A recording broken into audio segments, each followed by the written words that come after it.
आओ इधर लेटो।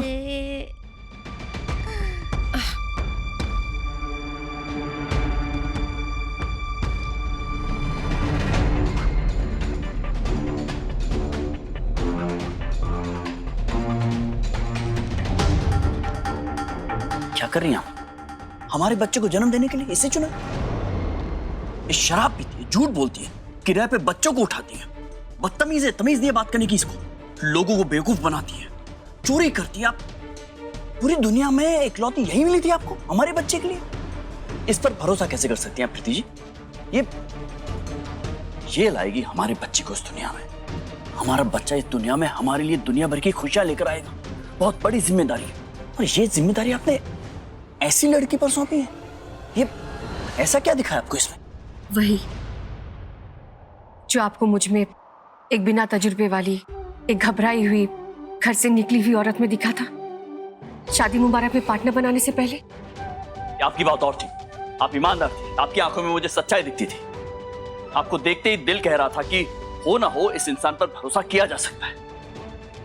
तो जिस तरह से आपके दिल ने कहा मुझ पर भरोसा करने के लिए, ठीक वैसे ही मैं भी अपने दिल की बात सुनकर उस पर भरोसा कर रही हूँ ना। आप मेरा यकीन मानिए, फूर्ति हमारे बच्चे की सबसे अच्छी सरोगेट बनेगी। और वैसे भी आपकी नजर में हमारे बच्चे की माँ मैं ही होंगी ना, जैसे आपको कोई फर्क नहीं पड़ेगा। आप ही ने ऐसा कहा था, तो इस बात को जाने दीजिए ना। हमारा बच्चा हम दोनों का होगा। मुझे ये लड़की बिल्कुल बर्दाश्त नहीं है, नहीं करूंगा इसे मैं बर्दाश्त। ये इस पर मुझे विश्वास नहीं हो पा रहा है। ये पैसों के लिए एक बच्चे को रुला रही थी उस दिन, याद है ना? अगर हमारा बच्चा इसकी कोख में ठहर गया, उसके बाद क्या गारंटी है कि पैसों की लालच में ये हमारे बच्चे को लेकर भाग नहीं जाएगी? फूर्ति ऐसा कभी नहीं करेगी। क्यों नहीं करेगी? मैं मानती हूँ वो एक बच्चे को उसकी माँ की मर्जी से पैसा कमाने के लिए किराए पे रख सकती है, लेकिन जिसने खुद धोखा खाया हो वो किसी को धोखा नहीं दे सकती।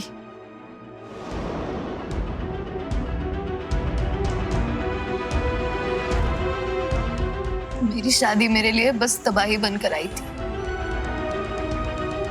हर रोज पीटता था वो मुझे, हर रोज दारू पे के आता था और फिर गाली गलौज रोज। फूर्ति ने जिंदगी में बहुत धोखे खाए। शराब तो सिर्फ उस दर्द को भगाने का बहाना है, और मैंने उसे ये सब करने के लिए नहीं कहा। वो खुद तैयार हुई है। एक बार उसकी अच्छाई को देखने का मौका तो दीजिए प्लीज।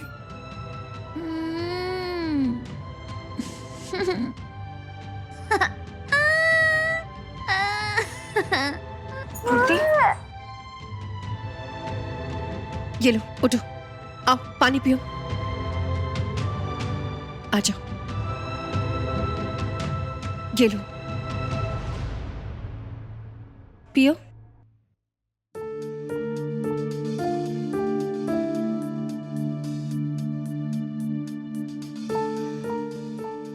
मुझे कुछ याद ही नहीं आ रहा है यार।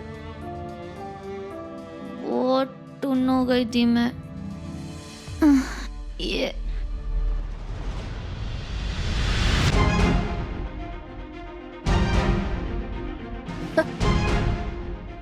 तू भी इधर ही है? मुझे इतना याद है कि ये मुझे थप्पड़ मारने वाला था, लेकिन तूने उसे रोक लिया।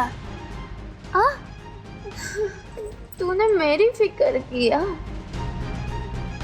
तू मुझे धोखा नहीं दे सकती। तुम्हें कोई धोखा नहीं दे रहा है फूर्ति। केटी को तुम्हारे बारे में गलतफहमी हो गई थी, जो अब दूर हो चुकी है। लेकिन तू बेहोश क्यों हो गई थी? कितनी डर गई थी मैं। तो फिर मैं तुझे हॉस्पिटल लेके गई ना।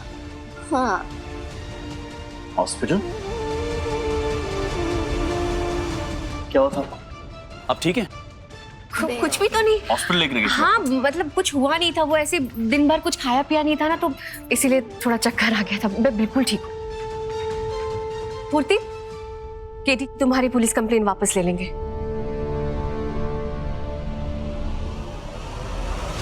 ठीक है, मैं ये सिर्फ इसलिए कर रहा हूं क्योंकि तुम इन्हें अस्पताल लेकर गई थी। और अब शरीफ, अभी के अभी फैमिली डॉक्टर को दिखाते। क्या हुआ था आपको? मैं बिल्कुल ठीक हूँ गिरी, मैंने दिखा कहा ना मैं बिल्कुल ठीक हूँ, कुछ नहीं हुआ, बस ऐसे ही चक्कर आ गया था, कुछ नहीं हुआ।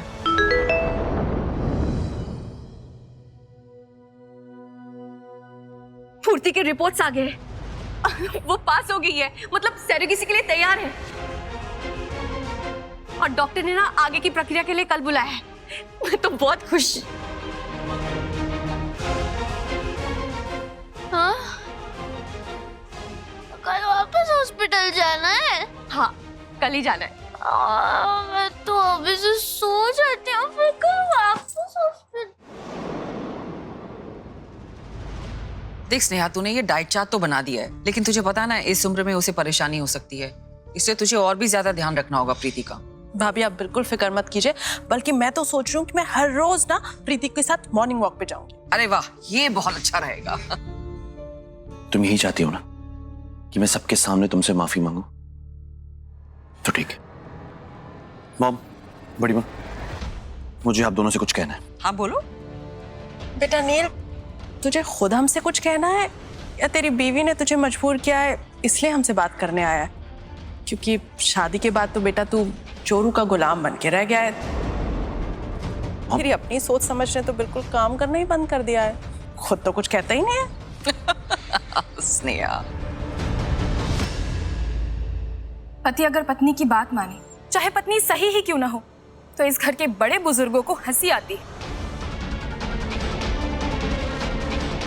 वहीं इस बड़े से खानदान के मॉडर्न लोग सरोगेसी को गलत मानते हैं, अंधविश्वास पाल रखा है। बहू की कोख भर जाए इसके लिए बेड की दिशा इधर से उधर करते रहते हैं। पर वहीं अगर बेटा घर की बहू को थोड़ी इज्जत दे दे तो आप लोग उसका मजाक बनाते हैं। आप लोग को शर्म आनी चाहिए अपने इस दोगले बर्ताव पर। बहुत शो ऑफ करते हैं ना आप अपने खानदानी होने का, और वहीं इस खानदान की सोच को गड्ढे में लेके जा रहे हैं। प्रियंका,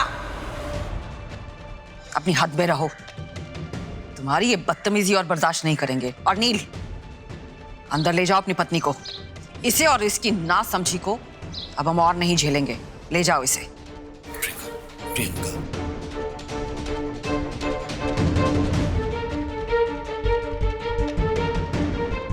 प्रियंका अंदर चलो। चोरों के गुलाम तो नहीं, पर एक नंबर के डरपोक जरूर हो तुम।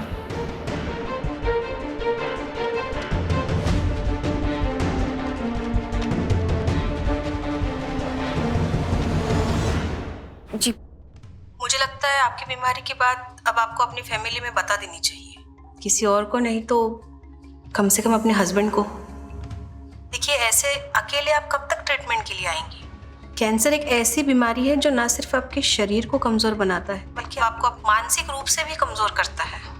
आप मेरी बात समझिए, आपको किसी ना किसी का सहारा तो लेना ही पड़ेगा।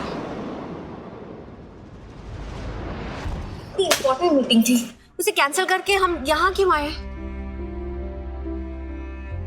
क्योंकि मैंने आज सुबह सुबह सोचा। क्या? मैंने सोचा कि मैंने अपनी प्रीति पार्टनर के साथ, मतलब मेरी प्यारी सी लाइफ पार्टनर प्रीति के साथ वो काम किया ही नहीं है। वो काम मतलब कोई काम की मीटिंग कैंसिल करके डेट पे जाने वाला काम। वो कहते हैं ना, कल करे सो आज कर, आज करे सो अब पल में परले होगी तो बहुरी करेगा कब? एग्जैक्टली वही तो मैंने सोचा कि आज ही डेट पे चला जाए, वो भी आपकी फेवरेट चाय की टपरी पे। चीयर्स। Cheers.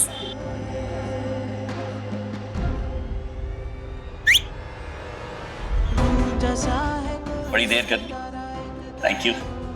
ये आपके लिए। Thank you. एक बात कहूं,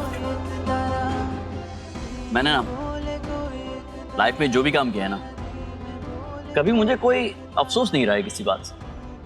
बस एक छोटी सी कंप्लेंट रही है, वो ये कि आप मुझे बहुत देर से मिले। कई बार मन करता है कि काश कि आप पहले मिली हो और वक्त बिता पाता मैं आपके साथ। और इसीलिए मैंने तय किया है कि अब से हमारे पास एक साथ में जो भी वक्त है ना, मैं उसे रच के जीना चाहता हूं।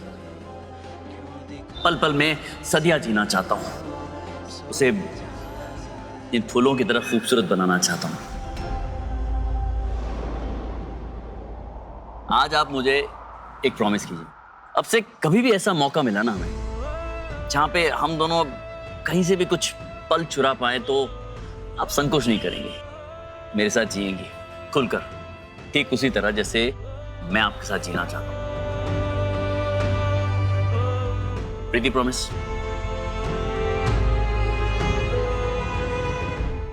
प्रीति प्रॉमिस। नहीं नहीं डॉक्टर, मैं अपनी बीमारी की बात अपने पति को नहीं बता सकती। अरे जिंदगी में तो अभी अभी उन्हें खुशियां नसीब हुई है जिसे वो खुल के जीने की कोशिश कर रहे हैं। मैं उनकी उम्मीदों को नहीं तोड़ूंगी डॉक्टर, लेकिन आप फिक्र मत कीजिए, मैं अपनी बीमारी के आगे अपने घुटने नहीं टेकूंगी। मैं आपसे वादा करती हूं कि जब तक मेरी सांसें हैं तब तक मैं अपना बेस्ट दूंगी, क्योंकि मुझे अपने केटी का साथ जन्म जन्मांतर तक देना है। चाहे जितना भी दर्द क्यों ना हो, आप मेरा इलाज शुरू कीजिए, जो करना है आप तुरंत शुरू कीजिए, मैं तब तक हिम्मत बनाए रखूंगी। मैं अपने पति के लिए अपनी बीमारी ठीक करूंगी, क्योंकि मेरे केटी मेरे बिना नहीं रह सकते डॉक्टर। इसीलिए मुझे जल्दी ठीक होना होगा। ओके।